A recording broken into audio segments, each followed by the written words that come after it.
Ռոբերտ Քոչարյանը եւ Սերժ Սարգսյանը այս երկրում հենարան երբեք չեն ունեցել, այսօր էլ չունեն։ Դա մի ավազակախումբ է,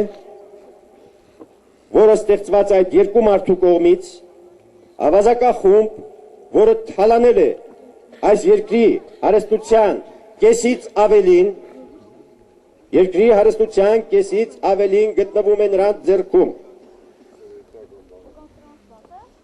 Այս 10 տարիների ընթացքում այս երկու մարդու պատճառով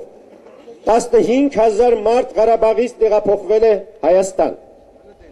Երևան հիմնականում, բոլորին պաշտոններ են տվել, պաշտոնները քիչ էին, հիմա բիզնեսի ոլորտը նույնպես տրամադրում են նրանց, ամբողջությամբ, մեկ-երկու օրինակ բերեմ, ավել բան չեմ ուզում ասել, կար մի Ղարաբաղում հայտնի գեներալ Սամվել Բաբայան, որին դատեցին, նստեցրին, արգրավեցին նրա ունեցած չունեցածը, ամեն ինչ, նույնիսկ ֆիլմ էին նկարահանել, ոսկիները, գորգերը, ավտոմեքենաները, ամեն ինչ թալանեցին, հետո այդ մարդը բանտից ազատվեց, եկավ Հայաստան, տկլոր, մերկ,